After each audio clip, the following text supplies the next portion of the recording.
What's good, people? We're back. Welcome back to the channel. We've got another Arsenal show. We've got myself, we've got Tom Canton, and we've got Rory Talks. Listen, I'm really excited to have you both on together. I don't remember the last time I spoke to you both individually, but certainly as a three of us. It's been a long time. Rory, how you doing, bro? Yeah, good. It has been a while. I don't think I can't remember the last time I was on, but I don't think things look quite as good as they do now last time. So no, it's all good. Well, I don't remember the last time it's been like this for 20 years, bruv. So it definitely weren't Exactly. good as this the last time we spoke. Tom, how are you, bruv? Yeah, can't complain, mate. As seasons go, it's been emotional and stressful and draining, but it might be ending in a dream scenario. So yeah, can't complain. Well, listen, we'll talk about that dream scenario. Certainly the Premier League is what I want to talk about to start with. We should have all our eyes on that first of all, and then we're going to probably ask a couple of questions about the Champions League final. But big up to both of you for coming on. I do appreciate it. I know you're both busy. Make sure you're following both of these guys. All you need to do is put Rory Talks in YouTube, TikTok, or any other social media platform. And of course, the Guna Talk TV and Tom Canton Media. Make sure you're following both of these guys. Make sure you hit like and subscribe. And of course, you're following okjersey.com. You can use the code 12MAN, which is in the description, to get a discount on any club jersey that you support. So go and show them some love. And the World Cup jerseys are out. And Rory, I can't not say that new shirt is looking pretty good, bruv. Yeah, it's nice. I like it. It fits a little bit weirdly on here, but other than that, it's nice. It is. I think the stripes, maybe we've overdone it with the stripes this year, but I don't know what your thoughts are, boys. Do you like the home kit, both of you? Yeah, I think so. It's always one of those. I feel like once you see the players wearing it and playing in it, it normally looks better. So yeah, no, fair.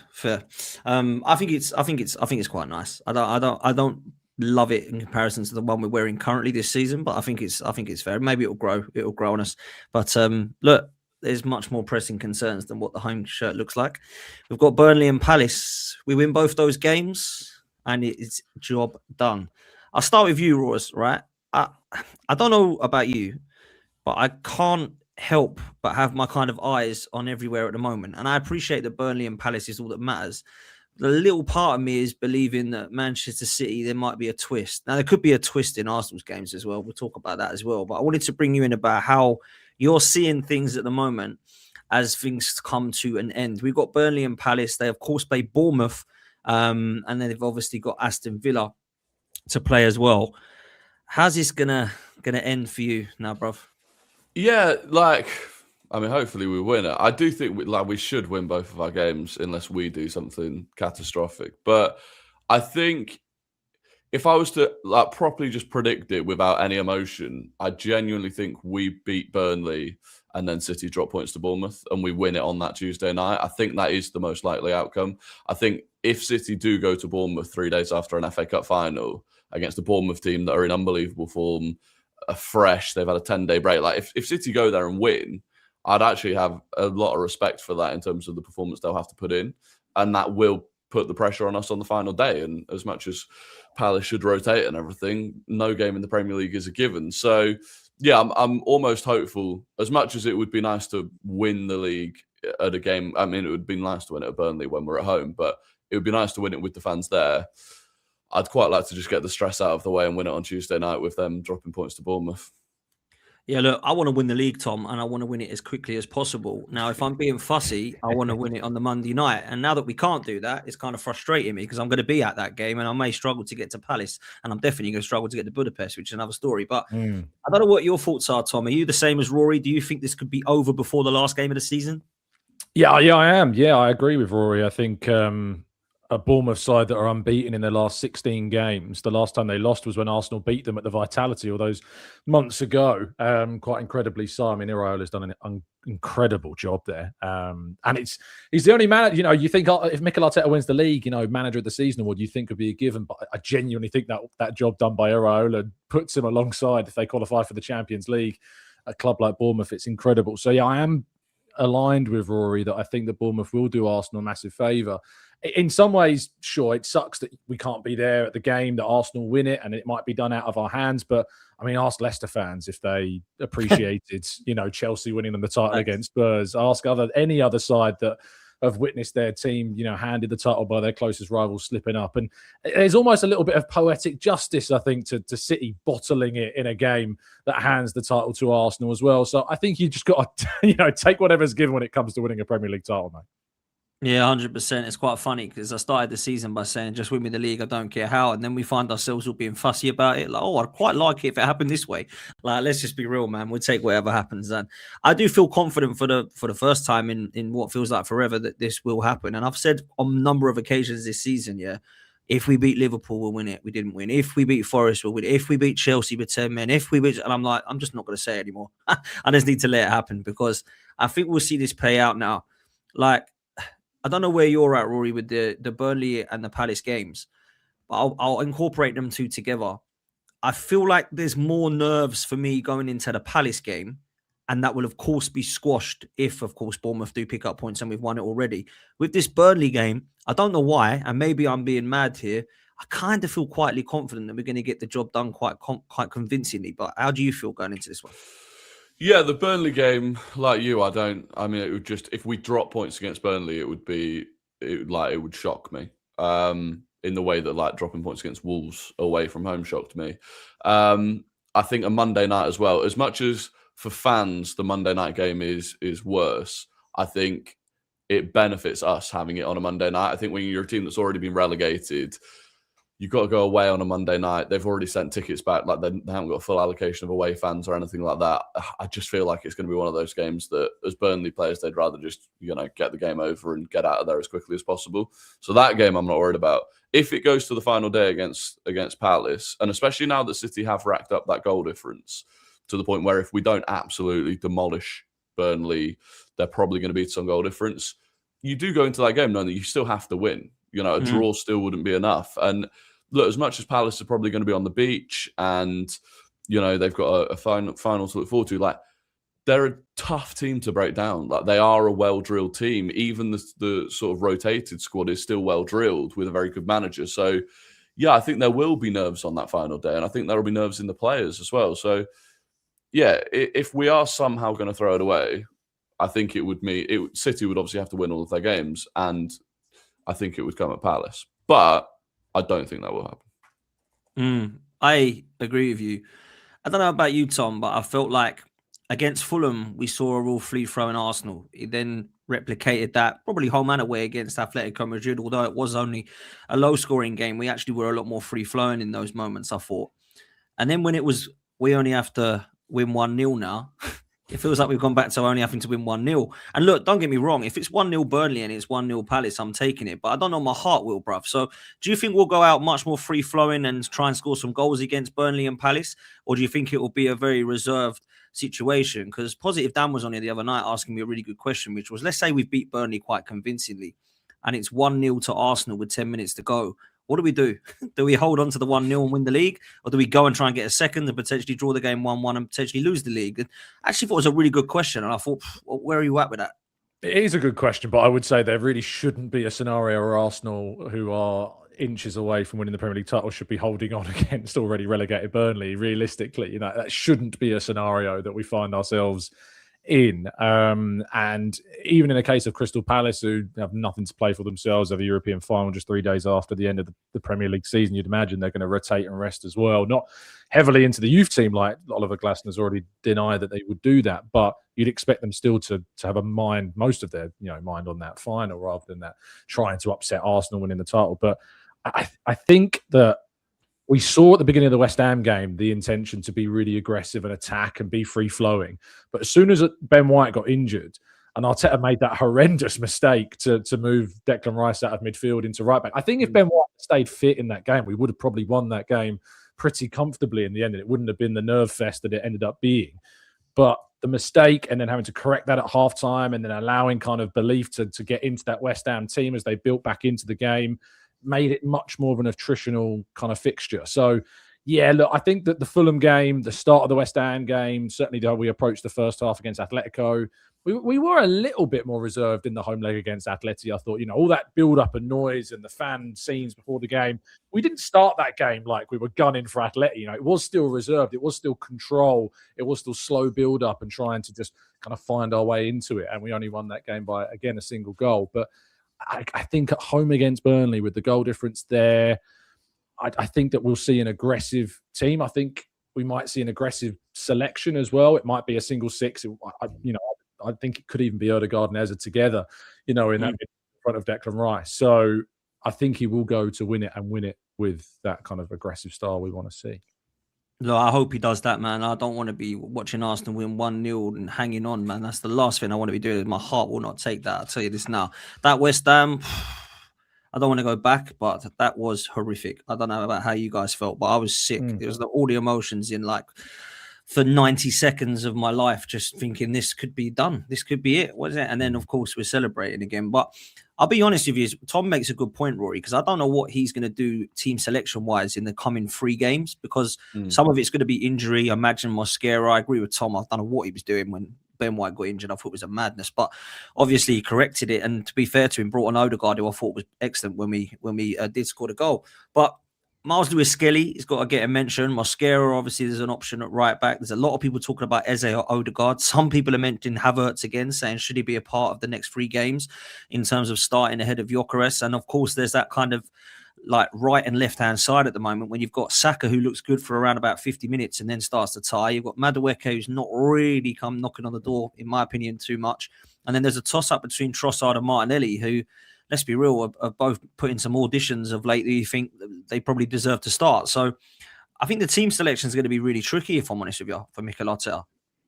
Yeah, I think it will be. To be honest, I'd stick with the same team again, only bringing in Mosquera for Ben White. The rest of it, I'd stick the same. Maybe Odegaard for Eze, but I'd stick with Rice and Miles Lewis-Skelly as the midfield. I think it's worked really well. I think until that injury happened against West Ham, like Tom said, we were battering them. I think we had 10 shots in the first 20 minutes. It was really good. So I would leave it as it is. I think Calafiori and Trossard is working really well on the left-hand side. No reason to break that up. And then, you've got everything to bring off the bench if you need it. But I think it's something I've always thought Pep does well at this stage of the year. He gets to and he normally does it earlier than Arteta has kind of done it with us, but he gets to that stage in the year where he just locks in on that team that is going to win him every game from here on out. And Arteta's kind of, in some ways, maybe stumbled onto that team a little bit, but he's found that team now. And I just think keep running it. And Mosquera for Ben White at right back, I think you lose what Ben White adds going forwards, which I don't think Mosquera really has developed yet. But other than that, I think we'll be fine. Tom, it's interesting, isn't it? Because the Zubimendi chat, I was a big fan of Zubimendi's first half of the season, and I felt that it was fatigue. And I speak to a lot of Arsenal fans who've either gone off of him or never really been a fan of him. And I find it a little bit harsh because I think he was excellent for the first half of the season alongside Declan Rice. But I can't deny that we have looked better with Miles Lewis-Skelly in that midfield, whether it brings a different balance, whether it brings a different style of play, whether it brings more of an attacking, free-flowing and a little bit more athleticism. How do you see that kind of divulging in the next couple of games? Do you think that Zubimendi will be used more as a squad rotation, or do you think he'll come back into the setup? Yeah, I think Miles has brought us freshness. We've just not had that freshness of legs really in the middle, because I think Arteta's overplayed so many players, and we've seen a result of that through the injuries that we've suffered. Certainly, I think if I'd have been on a pod with you a year ago, Dan, I would have been more resistant, I think, to that and kind of blamed it a bit more on bad luck when it came to injuries. But I think just the evidence is just far too overwhelming when it comes to, Bukayo Saka, particularly Jurriën Timber, and now, Martin Zubimendi's form. It's his first season in the Premier League, stepping up from La Liga. It's a massive physical step up. The number of games he's playing as well, even though he did play in Europe for Real Sociedad.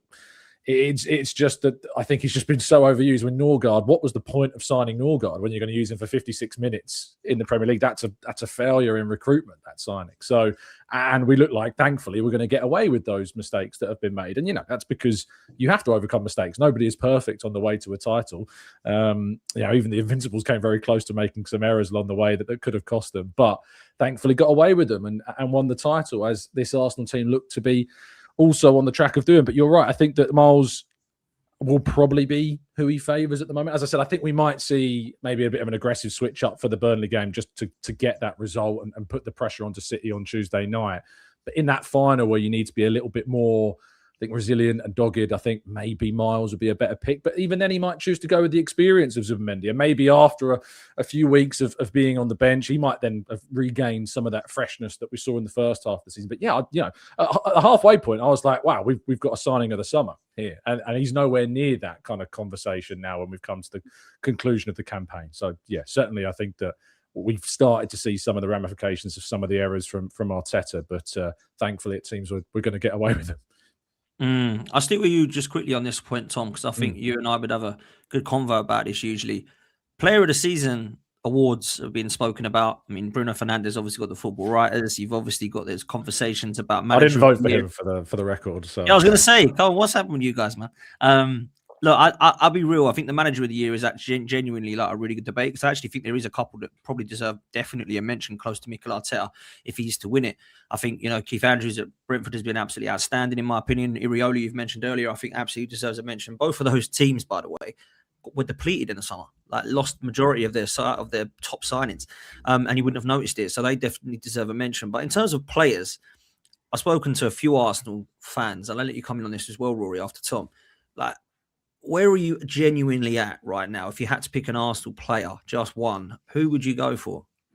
Well, this is why I think Bruno Fernandes will win the player of the season vote as well, because I think that the Arsenal players that are involved in the vote are going to split it again, and that will generate. I mean, I heard that Bukayo Saka got some votes in the FWAs, which I find absolutely bizarre. I think the gap, I was told, was 28 votes between Rice and Fernandes.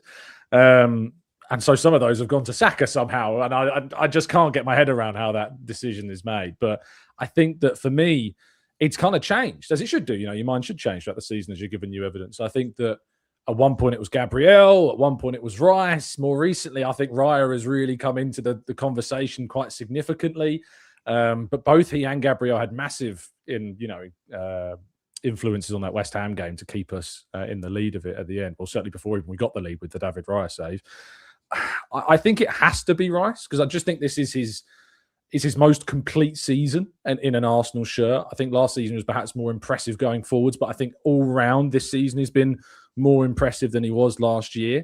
And I think that if you lead your team to the Premier League title, being who I believe to be their best player, I think that adds extra points. It adds extra, element to the conversation. Whereas a player like Bruno Fernandes, who was, I think Declan Rice has won more games than Bruno Fernandes has played. Sam Dean's piece, I think, said in the Telegraph. That it does come into the conversation. It does form part of the context of your decision, I think. But as I said before, just to come full circle, I don't think any Arsenal player will win it, because I just think the volume of Arsenal players in the vote will, in the end, harm them from getting the result.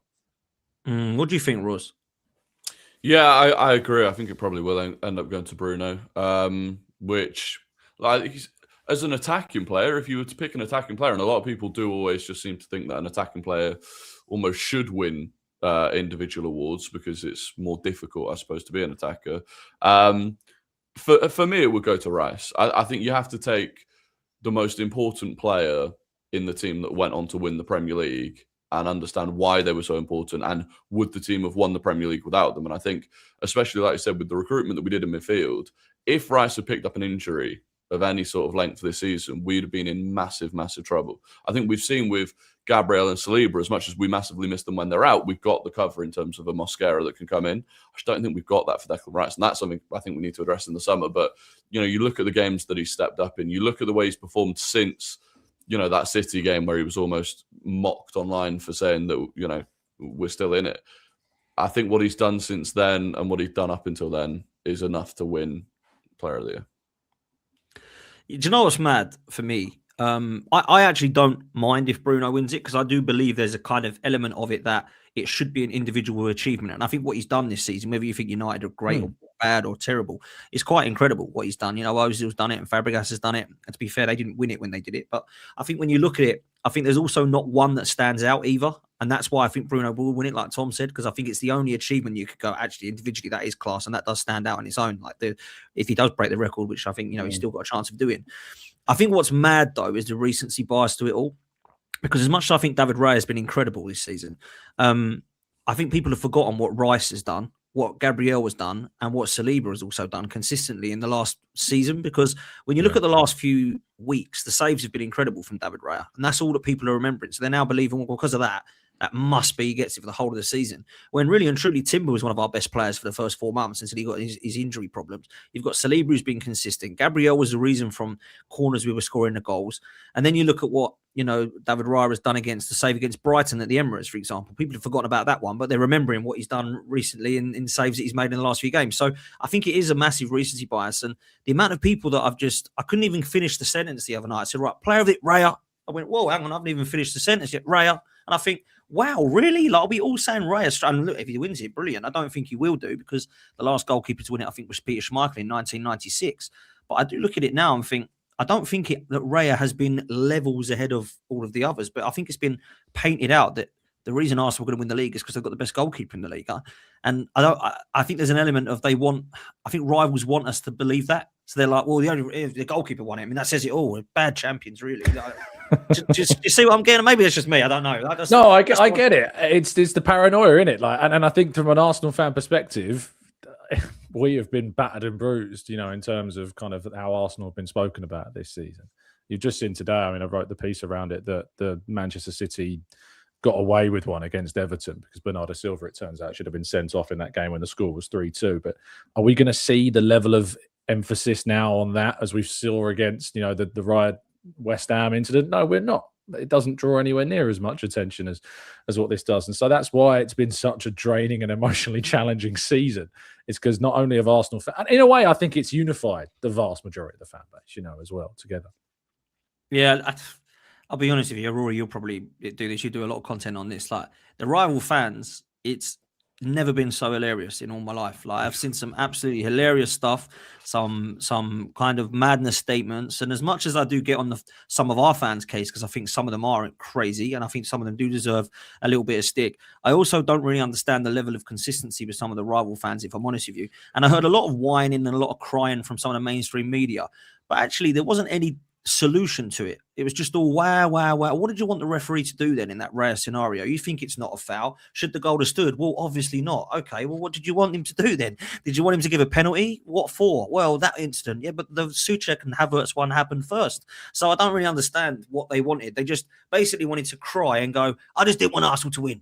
That's basically what they're saying. And I find that mad, if I'm honest, because a couple of seasons ago, we saw what happened with Rodri's handball, with Doku karate kicking McAllister in the chest. Bernardo Silva, the other day, I've seen him now give away a penalty that wasn't given against Everton and punch somebody in the leg, which is apparently okay to do now. So I don't really understand where this lack of consistency comes from. I've got to be honest. No, mate. It's just hypocrisy born out of they just really don't want Arsenal to win. And you see the way that, they celebrate goals. I'm sure you've seen plenty of watch-alongs from the Arsenal-West Ham game of rivals. They're celebrating a West Ham equaliser more than they've celebrated their own team scoring goals this season. And when you take that away from someone, it's exactly the same as if we had scored and then it had been ruled out. You are automatically, you're angry. You want to see that decision as being wrong because you've had that joy taken away from you. And that's what they've had. And it makes me laugh because I think the one thing that Arsenal fans have had a lot of stick for, and we've had some rotten refereeing decisions go against us over the past couple of years. Arsenal fans have been heavily criticised for pointing those decisions out, for referencing those decisions later in the season when there are inconsistencies. So when Rice and Trossard got sent off for kicking the ball away, and then you're seeing players later in the season kick the ball away and not get the same, you're pulling that up and we're bringing it back. And all these rival fans say, oh my God, it's so petty, it's pathetic, blah, blah, blah.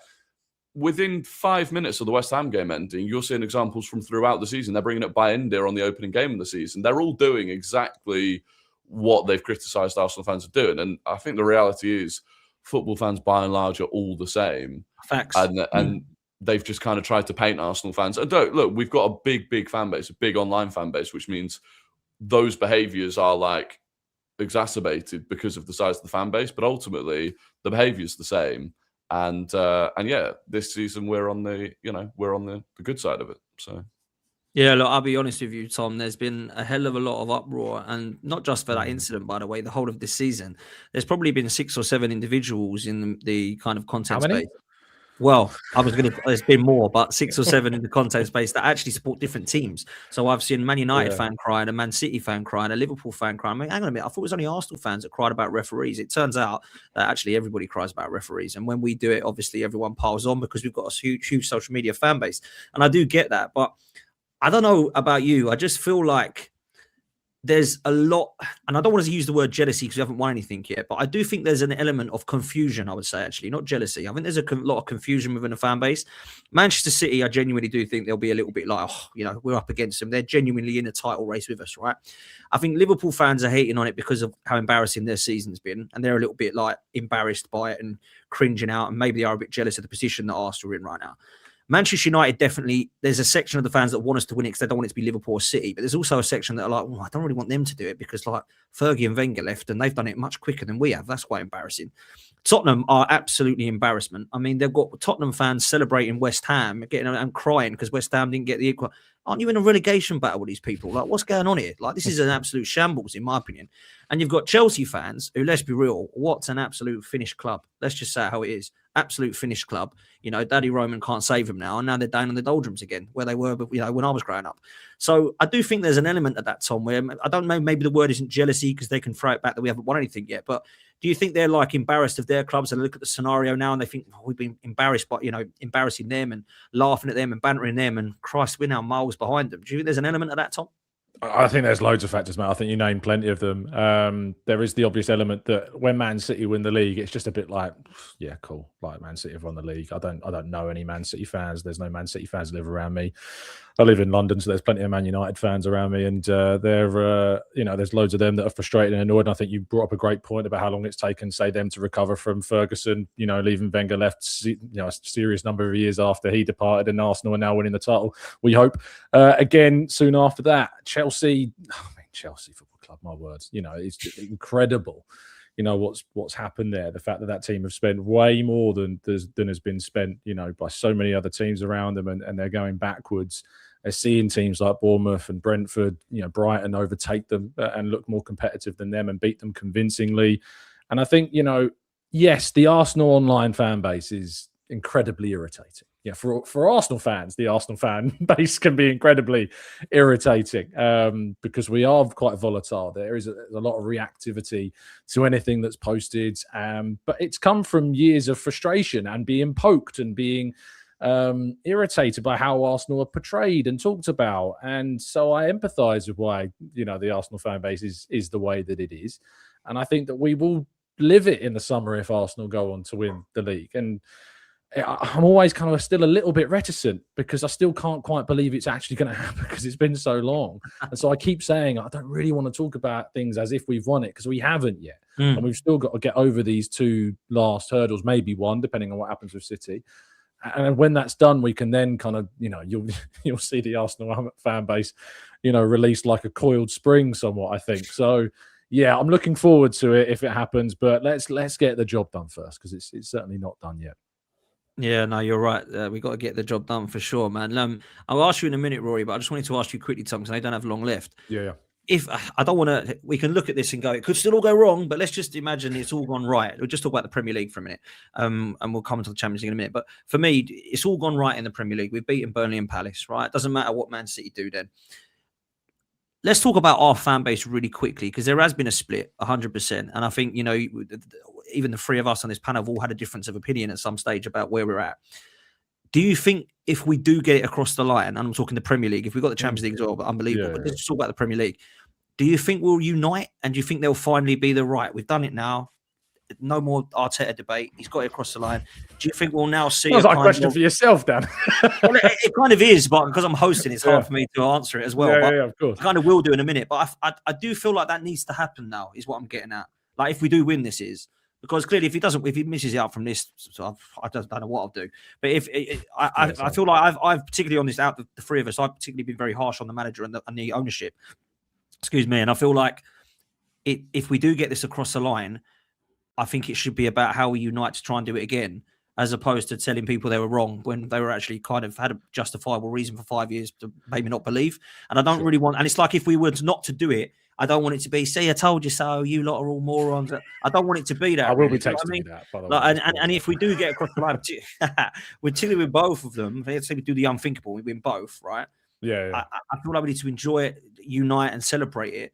And likewise, it's kind of, I don't know how I'm answering this really, but I kind of feel like it'll be a lot of kind of I told you so and I was right, as opposed to celebrating and enjoying it. I don't think that's right. That's what I'm getting at, I think. No, I hear what you're saying, 100%. And it is incredibly tempting, especially from the perspective of someone that, I've been very much of the mindset that I think Arteta is the guy to get Arsenal across the line, and that we're on this path and have been on this pathway for years, and that I've been willing to kind of deal with some of the poor results in seasons, because I think that we are still very much on the track headed towards what I hoped that we would be. And it is very tempting for me, having received untold abuse for my opinion in that essence, to then be like, yeah, told you so, ha, look what happened, I was right, blah, blah, blah. But at the end of the day, I've been wrong about loads of things within, those years as well, and is it nice being told you're wrong? I've been incredibly wrong about Viktor Gyökeres. I'm happy to hold my hands up and say, I think I prejudged him, really early on, and he's proven me wrong. And while I still think there's loads for him to improve, I just think that as long as when you're proven wrong, it's for the betterment of Arsenal Football Club. That's all that really matters at the end of the day. We've all got opinions. If we all had the same opinion, it'd be incredibly boring. We wouldn't have some of the amazing, debates, Dan, that we've had down the years about the manager and entertained so many people on both of our channels at disagreeing on certain points of view. I'm sure Rory's the same with many people that he's spoken to as well. So, yeah, look, I, for one, will enjoy if Arsenal win the league that moment. Will there be a sense of vindication? I'd be lying if I said there wouldn't be, and I wouldn't feel a little bit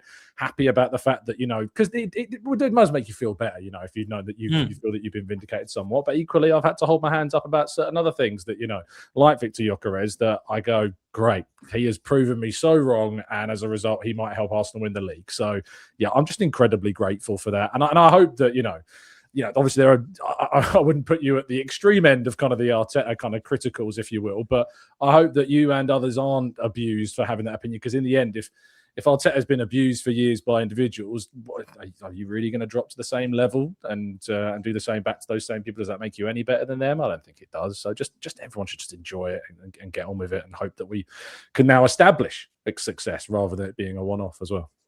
Yeah, I think there has been an element of abuse by both sides, and I don't really ever understand why that was. I'd like to think that I've never abused individuals for having a different opinion to me. I think there are some people that do that, but I think when you look at it, like if you roll a dice and you're trying to get a 6, and 5 times it lands on not 6, then once it does, finally I'm right. I think you've also got to look at the 5 you got wrong, and why the people were annoyed, and why people justified about that. So I think you could all look at it both ways, but there are some that have truly believed, and I believe, Rory, you're one of those that said, look, I think we've got the right guy. I think he's going to do it.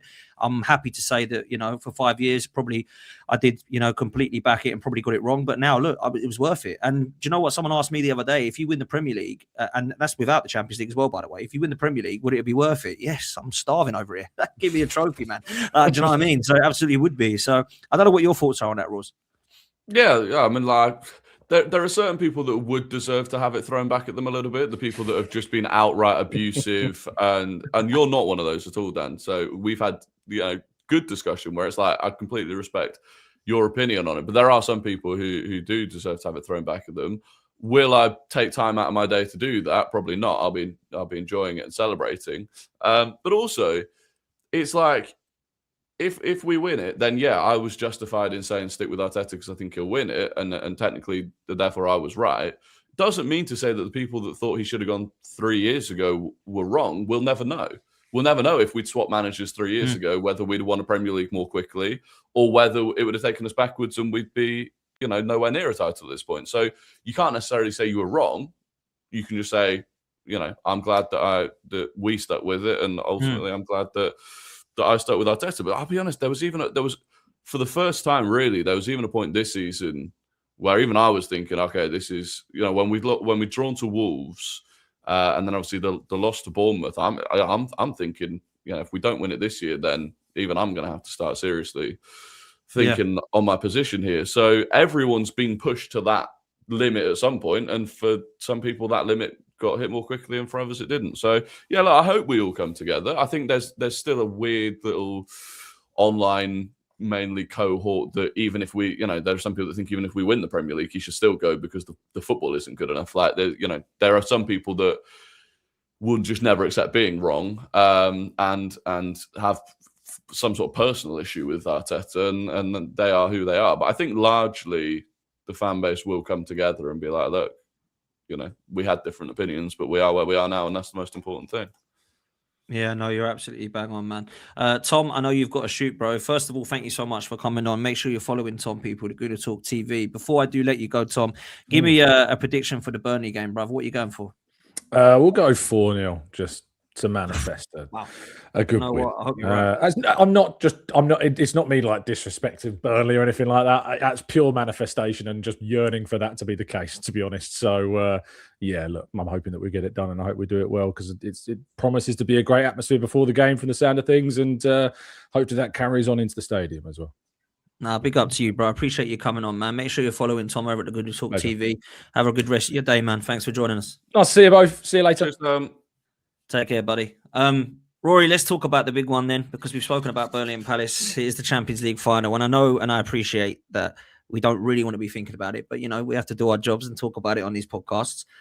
How are you feeling about this? Do you see this as defense versus attack, or do you think that that's a little bit disrespectful to an Arsenal side that can score goals? Yeah, I don't see it as fully defense versus attack. It's weird. Like, I still haven't really thought about it that much. I'm still just in the mindset of like, just get the Premier League out of the way. And I do think if we win the Premier League, it doesn't become the Champions League final is never a free hit, right? But if we've won the Premier League, I think that it takes a lot of that pressure off, in terms of if we went and did a Champions League Premier League double, unbelievable. If not, all right, it's an unbelievable PSG team. We've won the Premier League, and we'll go again next season, try and win the Champions League next season. But I think it's an incredible opportunity. I think a lot of people think that PSG will batter us, which, like, this Arsenal team just doesn't get battered. We may lose games, we don't get battered. And I think I wanted to face Bayern rather than PSG, because I do think we could turn up and play unbelievably well against PSG and still lose, because they've just got that ability up top that we don't. They have a frightening front three, and if they combine in the way that they can, they might just score goals, and we might not be able to hit back. But I think we will probably start the game quite dominantly. I actually think we'll probably try and squeeze them in. I think we'll play quite aggressively in terms of the press.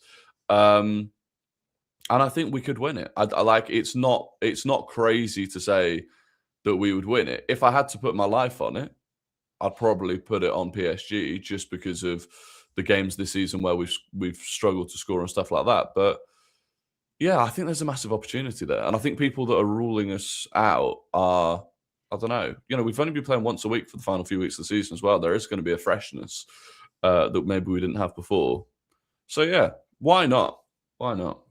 No, look, I love the optimism, and I think we should all be allowed to dream, at least. And I don't think it's a crazy state. Like, for example, if you woke up in the morning, didn't know the result, for whatever reason you were busy, and you saw that Arsenal won 1-0, I don't think it would be like, oh my God, this is like a Leicester winning the league moment again. No, I don't think it would be that. Do you know what I mean? So I genuinely do think we've got a chance. And I think if there's any team that can cause problems for PSG, it would be Arsenal. I genuinely do think these are right now the two best teams in the world going at it. I do. I think Bayern Munich would be the only other team, that would be in that bracket. But I will say this, I think they're a phenomenal side. I think they've got a phenomenal manager. I think they've got a brilliant attack, and they've got players that I'd absolutely love to walk into this first team, let alone this squad. So they've got absolutely amazing opportunity for this. I just don't know how we're going to approach this one. I don't know. I think the first goal is key, Rory. I'll be honest with you. I think the first goal is key. I think Arsenal need to score first. And if we do go 1-0 up, I say this now, I've got a really, really good sort of feeling that we might be okay. Now, I know people don't like to kind of hear these excuses, and maybe they are excuses, but when we played them last time, this was a different outfit. Like, we had Marino up front, who I quite like up front, but he's not a striker. Okay. Obviously, we had players that were half fit. We had, Bukayo Saka, who I don't know how he was still playing, if I'm honest with you, because he's clearly from an injury. We had Kivior at the back. This was not the same Arsenal that it is now. And I'm not trying to scare PSG by saying that, because I'm sure they won't be scared by that. But I do think that we've got a much better opportunity this time round. I think Timber, if we can get him fit and firing, that would be a massive boost to us, because I do think Mosquera, I think anyone's going to struggle against Kvaratskhelia, but I think Timber would be better than Mosquera there. But I do feel like we've got a much better opportunity than the last time we played them. And I just want to know if you agree with that, and if your thoughts are going into this one that the first goal matters. Yeah, I do think, and the thing was, I look back at those 2 games last year against them, and especially, I think we should turn up for this game and start the game the way that we started the away leg, where we were just all over them, and they were struggling to deal with it, and that was with them being at home. And I look at those games, and I think they were more clinical than us, and Donnarumma had 2 unbelievable games, and we probably didn't finish, our chances in the way we should have done. But I look at the overall games that we played against them, and I don't think they were massively better than us. And so now, like you said, we had Kivior, we had Marino up top. I'm looking at it now going, our side is a lot better now than it was then. I think we should also be a lot fresher now than we were then. I also think their team is worse now than it was then, because it's basically the exact same team, only instead of Donnarumma in goal, they've got that Safanov, who is just not as good as Donnarumma. So I'm like, there are reasons to look at it. And I think if you're Arteta, there are reasons to look at it and go, well, look at what we did away from home last year. All right, we didn't go through the tie, but we made it really difficult for them. Look at that. You can do that in a neutral ground, and they haven't got Donnarumma making worldy saves. So, yeah. But like you said, first goal is crucial. I think if they score early, bit like, when like in the first leg, Dembele scored that goal in the first 10 minutes, and it just felt like it just popped the balloon in the stadium and almost within the team as well. Like, I think if they scored early, we'd really struggle to fight back. But now, if we get the first goal and we've got something to hold on to, why not? Let me ask you this question that I asked Igal. Now, Igal wants a statue of Arteta now, let alone what he does. He loves him, right? So he's a big Arteta fan. And I know that you've been a fan of him as well, but I got asked this question and I wasn't even sure how to answer it myself. And I think Igal did struggle as well. If we was to win Premier League this season, where do you think Arteta would rank in Premier League sort of greats of the past? I'm not saying he should be up there with Fergie and Wenger and co, but what sort of bracket do you have him in if he wins the Premier League, mate? If it's just the Premier League, or if it's the Premier League and Champions League?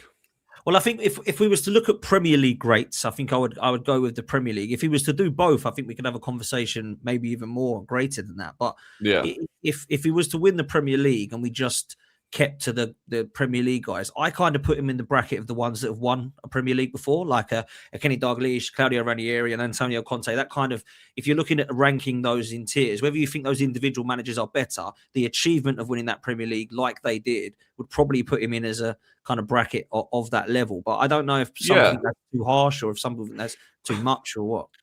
Like, yeah, I mean, he has to go into the bracket of Premier League winners. I think Ranieri's such a weird one because he's almost like in his own bracket where it's like, I don't actually think he was a particularly good manager, weirdly, but he did something just unbelievable. Incredible. Yeah. Probably the greatest achievement in Premier League managerial history to do it. So he's a bit of a weird one. But yeah, I think he's probably in that next step down from where you've got Pep, Fergie, Wenger, I think Klopp, despite only winning, the one. I think he's in that next one down. And then it's about how do you then build on that? So now you've won a Premier League. How do you build on that? Do you go again? Because I think it's the hardest thing is actually, and City have done it because City have incredible resources and have had the best team for a long time and the best manager.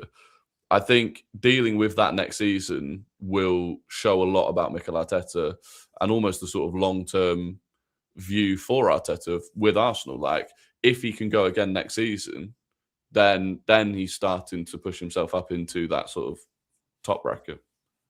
Yeah, look, I've been incredibly questionable on Mikel Arteta getting across the line. I've never denied that he's not done a good job at getting us from A to B. I want him to get us from B to C now and get us across the line. And I do think that when you look at what Diego Simeone and Antonio Conte and Carlo Ancelotti have done on their CV, it's kind of a harsh reality on Arteta because he's just starting his career and some of those are coming to the end of their careers. But I do think that it would be like if we weren't able to get across the line for whatever reason at the end of this season, which I hope doesn't happen, then I would be looking at one of those kind of elite level managers to do so with this squad. I just hope that he can do it. I don't really put too much expectation on the Champions League, because I think it's unfair to say you must win the Champions League. We've never done it in our history. You know, that's incredibly harsh. But I think he's got to win the Premier League from here. I mean, he's just got to. It's just it just doesn't even worth thinking about. But I asked that because a lot of people kind of put him in that bracket of the people that have won more, but they also, in the same sentence 2 weeks ago, was saying this guy's a clown and, he's never going to do anything, So that's how fine margins it is and how black and white football is. If you go and get something across the line, you've been successful. And, that's why I always kind of defend Klopp, because although he did only get one in 9 years, he also did get Champions Leagues and FA Cups and League Cups on top of the fact that he did get it across the line. So I think that's what Mikel Arteta has probably lacked respect for in the last few years, is that he didn't get the Premier League, but he also didn't get the domestic cups either. Do you know what I mean? There wasn't a Europa League that he can add to his CV yet. There wasn't a couple of domestic cups or a League Cup or FA Cup. So I think that for me is why, with an FA Cup and a Premier League, he probably is on the bracket of the ones we've mentioned. But hopefully one day he can speak to the Wengers and the co. Yeah, I think that next step is, and I think there has been some justification to saying that everything has just been focused on getting that first Premier League, and therefore we've thrown the cups or whatever. I think sometimes you can afterwards you can try and say that we threw a cup when actually Southampton this year, for example, we just didn't turn up when we should have done. But it's then, if you win this year, okay, so you've got that Premier League done now, so you can't be talking about we're focused on the Premier League. It's now you've got a Premier League winning squad, you've got at a minimum a squad that's made it to a Champions League final. You should be winning a trophy pretty much every year off the back of that. You should be going in season out winning trophies because you've got the squad to do it. So that is the next step for him, that then takes him up into that. Even Wenger pulling off FA Cups when we had an absolute diabolical squad. The ability to do that is important, especially for a club like us. Yeah, no, I absolutely agree with you. I'm going to answer Kyle's question as well, because I actually think it would be better than the Invincibles this. And I'm a huge Invincibles fan. I thought their team was unbelievable. That was my era. I loved them all. 2002, loved them all. But I do believe 2 trophies are better than 1. And I know the Invincibles won't be done again, but you do only get 1 trophy for it. So, if you win the 2 majors, I think it would go down in history and be remembered more than the one that we won where we didn't lose a game. And as much as I think that's an incredible achievement and it should be definitely celebrated, I do think these 2 would be absolutely phenomenal. And I don't care if people say make him a statue and all this kind of stuff. I don't really care for statues. If you want to have them, you do. Some people think, oh no, only has to be the greats, but I honestly don't care. Like I couldn't give a damn. I have loads of statues if you want, but for me, it would be an incredible achievement.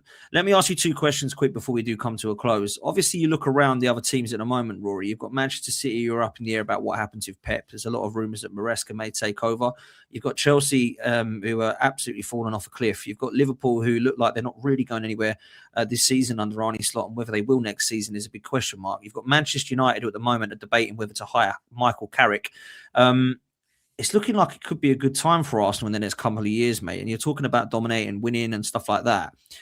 I do believe that this summer is massive for Arsenal again. I do feel like I say that every year, but I do feel like we need a couple of players that probably need to be upgraded upon. Not because they're not good enough, just because I think we could do better in those areas. Because when you win something, you've clearly got a good squad, right?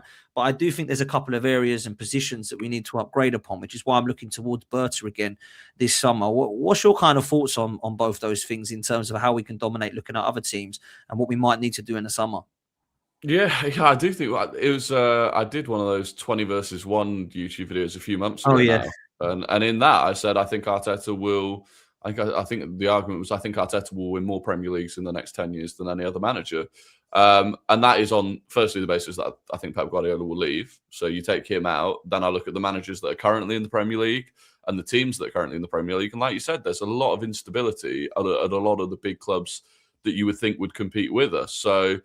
I do think there's an opportunity certainly to dominate, and you have to capitalize on that. Like Liverpool were incredibly unfortunate that they timed the best period in their history in terms of the team that they had with Man City, and they should have come out of that period with a huge number more trophies than they did and more Premier League titles than they did. I think we have to look at this now and go, there is a window here. And football goes in cycles, and these windows don't last forever. We have to look at it and go, there's a window here where we still have a very young, relatively speaking, very young core.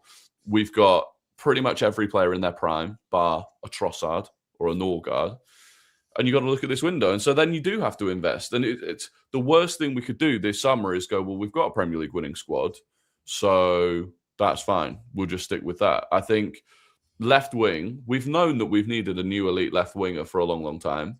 As much as Trossard has had clutch moments this season, Martinelli has too. There were also games that we were dropping points in where we weren't scoring goals, where you're going, we need someone on that left side that is the same level as, Saka when he's at his best. Obviously, that's difficult to do, but you can do it in the market. I think we desperately need another midfielder. Norgard clearly is not favoured. I think it has to be someone that can deputise for Declan Rice if he ever gets injured. Like, Rice is not going to stay injury-free forever, and at some point, we will need someone that can cover the ground that he covers. I think that's the most important thing. And then I think we probably need a right back, because I don't think Mosquera is a right back. I don't think Ben White has it in his legs anymore to do that job. I think we'll probably move him on. And then you've only got Jurien Timber. So they're probably the three where I think you have to spend a decent amount of money at right back, central midfield and left wing to then kick on again. Yeah, it's interesting you mentioned those positions, because I've been quite similar in what we might need. And I think for me, it's more about upgrades on players that either want to leave, probably need to leave, or just have come to the end now. And I think Kepa is probably one of those, because there's a lot of rumours that he wants to go play first team football. So another goalkeeper would be needed. Obviously, at right back, you're right to mention White. I don't know if he will leave and how bad the injury is, but I think he probably should move on. And we get a backup right back to Timber. In midfield, I think you're absolutely bang on, but I think we might need two in midfield, if I'm honest, because there's rumours of Norgard probably leaving. He's not obviously wanted. I don't know what's happening and if there's any truth on Martin Odegaard, but there's a lot of question marks about his future. And you're absolutely right to mention a left winger and a striker, because I genuinely don't think we've had an elite level striker, a left winger, since Sanchez and Aubameyang, if I'm honest. So I think if we was to go and get, a proper left winger and a striker, again, people would probably say, yeah, Trossard and Jesus probably do need to be moved on, and we upgrade and replace those two. So I think for me, it's not adding quantity, it's upgrading quality. Yeah. And I think that's what's needed. And I think that, Bursa will be absolutely key for that.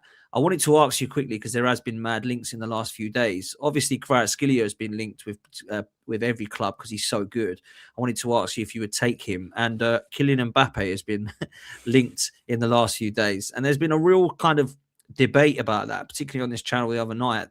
Half the panel saying absolutely no ways, ego we don't need, culture will be ruined, keep him away. The other half are saying this is Kylian Mbappe, he's got 40 goals, bring him tomorrow. So I don't know where you are with those two players, because I personally would have a Kvaratskhelia over him. I know it sounds mad, but I would take Kvaratskhelia over Mbappe. But I'm not saying no to either of them. They're absolutely fantastic players. Yeah. I mean, I'd love Kvaratskhelia. I don't think he's going to leave PSG. They'd be crazy to let him go. But I would love him. My only concern with the PSG attackers is, can they actually deal with the intensity of a Premier League season and Champions League campaign? Because they do basically get the league off in Ligue 1. You look, all of those attacking players barely play 90 minutes and don't play that many games. And actually, they don't even score that many goals in Ligue 1. So that would be my only concern. With Mbappe, it sounds insane to say that you wouldn't take him. Absolutely insane.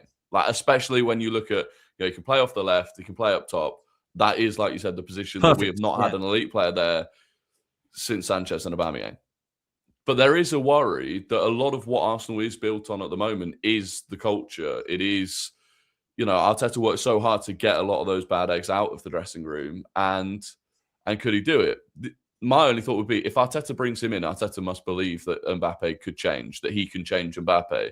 And I think Mbappe would have to start looking at himself and going, okay, I was the big dog at PSG. That kind of ended sourly. Went to Real Madrid, and that didn't work either. It might be a me problem. And maybe he then looks at changing himself. But yeah, I mean, but either Kvaratskhelia or Mbappe, realistically, when you compare that to Trossard and Martinelli, is night and day. Yeah, look, Kvaratskhelia, I think, is the best left winger in the world. I genuinely do. I think he's outstanding. And it's funny, Carl in the chat says that he's played less minutes than Marino has this season, which is that's absolutely mad. If that is a true stat, big up to Carl. That's absolutely mad. But I wanted to ask you what Sophie asked me, which was, would you, if you looked at the summer and you looked at Arsenal bringing in 6 players, where 3 of them probably start and 3 of them are squad players, or you just brought in 3, but all of them walk into the team and make them better. So, for example, let me give you maybe some of these are unrealistic, but if we was to sign 6 players and you thought actually them 3 are pretty decent, them 3 are squad players, or you just buy 3, but those 3 are Julian Alvarez, Kvaratskhelia and Morgan Rogers, which way round would you rather have it? Would you rather have the 6 and the squad, or would you rather go for the 3 that are elite and then maybe make do with 3 others that are here still, but you just keep them for another year? No, the 3 that are elite, I think that's where, you know, when push comes to shove, you need those match winners. And yeah, I think we've got the depth anyway, to be honest with you. Look at some of the squads that we've been, you know, putting out players that are missing out on the squad altogether because of the depth that we've got. I think you've got Miles Lewis-Skelly, who's obviously come on massively now as a midfield option. One area will be coming back. Dalman's coming through. Yeah, if you could make 3 upgrades to the starting 11, that for me would be massive. And then, because the thing is, then the players that you're upgrading on, maybe you sell them, but if you don't, then they become bench options anyway. So they're players that were good enough to start in a Premier League winning team and then become your bench options. So yeah, that's what I would do. No, listen, man, I'm with you. I think the 3 players would be absolutely. I think we're at the stage now where we need quality over quantity. We've tried the quantity and we've not managed to be as successful with it that way, in my opinion. And I still think the summer was a good summer, if I'm honest with you. I still think Eze and Gyökeres and Zubimendi were really good buys. I still think Mosquera and Nkapie have come in and done their job. I do question mark over the other 3. I think Madueke, Norgard and Kepa were not as good, if I'm honest with you. Yep. I do think they'll probably be keeping Noni Madueke. I'm not sure about the other 2. Ethan Nwaneri and Dalman and Lewis-Skelly, I think they'll all have question marks. Not so much Dalman, but the other 2 definitely will this summer. I hope we keep them all. I want to keep our youth. I think we need to. And if we are looking at potentially moving them on, I hope it's a loan move and not a permanent move for them, because I think they deserve that. And, you know, I know for a fact all 3 of them absolutely love Arsenal. And it's more in particular Lewis-Skelly and Ethan we're worried about here. But I do think that, you know, hopefully they'll both stay and be a part of our future. But I'll be real with you, Rory, when I say this. I truly do believe Arsenal will win the league this season. And I can't believe I'm saying it. And the last time I said that was at Highbury. You know what I'm saying? So it's a mad thing for me to say. And with 2 games left, I hope that we do it. As for the Champions League, I don't know. I think you need to ask me that after Burnley and Palace, if I'm honest with you. But what are you, sort of to close, what are you saying for Burnley and Palace in terms of your predictions? And then we'll come lastly to a Champions League, man, because I probably won't speak to you till after then. So what are you saying, bro? Yeah, I think we beat Burnley. I think it might only, I'd take 3 points either way. I think it might be a 2-0. I don't think it'll be, you know, and I think, to be honest, I think we might go 2-0 fairly early on in the game and then just sort of take that and go. And then Crystal Palace, obviously it massively depends on if City have beaten Bournemouth at that point. I think if we've won the league, I think a lot of people would expect us, maybe if we've won the league, to turn up at Palace and not care. I actually think, because players are still fighting for spots in the Champions League final, I actually think we turn up without any of the pressure of needing to win, a party atmosphere, and a lot of players fighting for that spot. I actually think we could smash Palace if we've already won. If we've not already won, I think it could be quite tense, quite nervy, and it might just be a 1-0. Just a classic Arsenal 1-0 from this season. So, but I think we win both of them either way. Mm-hmm. Yeah, I'll be honest. I think we will. I've gone 2-0 Arsenal, Burnley as well. Palace, I think you're right. It depends what happens on that Tuesday night, Bournemouth City. But I do think we'll win the game, and I think we'll win 2-1. Champions League, I'm not going to give my prediction because I'll do some content on this, but I'd love to know what your thoughts are going into that one. What are you saying? Early doors, my prediction is I think it could go to extra time, and I actually think in extra time we've got more to come on than they do. They've got an incredible starting 11. Players like Nuno Mendes, Hakimi, they can only really play 90 minutes anyway with the way and the style that they play, and you take them off, they're key factors. I think we could win it in extra time. I think we draw 1-1 in normal time and we beat them in extra time with a set piece, and we win it. Look, I hope everything you've said in those 2 predictions come true, bro, because I need to see this big time, man. And the Premier League, please, but the Champions League, that's like the dream, you know what I'm saying? Yeah, so exactly. Yeah, if we did both of them, man, it shut everybody up, and it also shuts like Chelsea and City fans out. You're European Cup and all that crap. Like Exactly. that I've had to hear that for years and years and years. Do you know what I mean? All these games, and I could always give it back to both of them because City, when I first started supporting Arsenal, were in Division 2 pretty much, and then you've got Chelsea, who didn't have Daddy Roman, and were basically just Tottenham, who won a couple of trophies in the 90s but never really got close to the league. So for them to actually be giving it to us and shouting about European trophies, it'd just be nice to shut them up, man. It really would. Exactly. You know, it is what it is. But listen, bro, it's a pleasure having you on, man. It really is. What you got coming up? How could people follow you? Rory Talks Football or Rory Talks Arsenal. Pretty much anywhere, everywhere. Try and go live most evenings on YouTube. Back Post podcast is me, a Spurs fan and a Chelsea fan. And that's it. It's just carnage show for the next few weeks, to be honest. I don't know if you're going to Budapest, but I'm going to Budapest. Without a ticket at the moment. Yeah, I'm glad. I know what people are going without a ticket, and I haven't got a ticket. I'm debating what to do, and then obviously there's the parade to think about if we were to win the league. It's a mess right now. Yeah, it is madness, isn't it? It's which one do you miss out on? Do you know what I mean? But what a mental and privileged position that is for us to be in, where we've got to choose between going to a Champions League final or going to a parade. So it's a madness, isn't it? And then obviously you've got to decide what you're doing about Palace as well, because we could lift the trophy there. It's all madness. It's all madness right now, and I don't think everyone's going to be able to do all three of those things. No. However, you've got to pick wisely with what you want to do, man. So look, big up to you for coming on, man. Make sure you're following Rory. Rory talks on everything. Make sure you go and do it, and make sure you follow the podcast he's on with Chelsea and Spurs, the deluded couple that he shares content with. That he has to try and fight every week. That's a great watch, man. So big up to you. Make sure you hit like and subscribe on this one. Big up to Tom Canton for coming on as well, man. Make sure that you do go and show him some love over the Gonna Talk TV. He's live every single morning, providing you with all Arsenal news and transfer news. So go and show some love to him over there. And we will see you next time, people. We're out of here. Laters. Yes, people, it's time to check out the new channel merch. We've teamed up with France Football Art, who has created a hand-drawn design of the King, Thierry Henry himself. This has been put and printed on hoodies, clothing, and other accessories, and you can check it out using the link in the description. Make sure you get involved, and as always, up the Arsenal.